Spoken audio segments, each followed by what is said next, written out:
Aktar Maltin ġew evakwati lejn pajjiżna mill-Libja. Fost dawn il-Maltin kien hemm Veronika Paċ Miżurati, omm Maltija b'5 tfal li telet il-Libja l-vaganzi tas-sajf ħdejn il-qraba tar-raġel tagħha.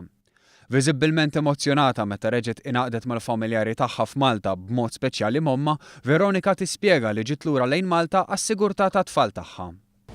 Ġek li tevakwa, ħsibt li s-sitwazzjoni tista' tigrava aktar. U tfal għandi t-tifla għandha l-eżamijiet. Veronika ħasbet li s-sitwazzjoni tista' tmur għall-ar. Fejn konna qegħdin aħna ma kien hemm xejn. Fin-naħa tal-airport, tal-airport kien hemm. Fejn kont toqgħod inti? Benaxxur. Fuq il-katamaran San Juan kien hemm 226 barrani li ġejjin mill-Korea t'isfel, Filippini, mill-Indja u mill-Bangladesh. Dawn kienu jaħdmu fil-Libja mal-kumpanija Hyundai li talbet lil Virtu Ferries sabiex tibgħat katamaran għal ħaddiema tagħha sabiex jiġu evakwati mill-Libja. Ħaddiema li tkellmu magħna spjegaw kif metri l-bot minnhom kien hemm diversi splużjonijiet. It's too much in Libya. We are 500 meter away from the bombing. No, too much bombing. 2 o'clock, 1 o'clock, 4 o'clock, always bombing.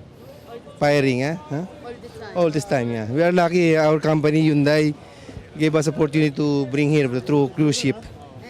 I think now is most likely critical, and we experience a lot of when we travel from the Tripoli Jansor going to the fourth area, we experience some bombings in the road.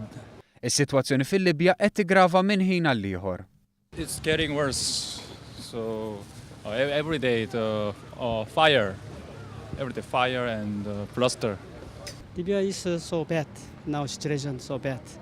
This everybody afraid. Describe the situation. No good now. Too much problem. Many problem. Sa dan it-tant kelli mal-kumpanija Virtu Ferries qal il-One News li l-Virtu Ferries tinsab lesta sabiex toffri s-servizz tagħha jekk ikun hemm ħaddiema li jridu jiġu evakwati mill-Libja.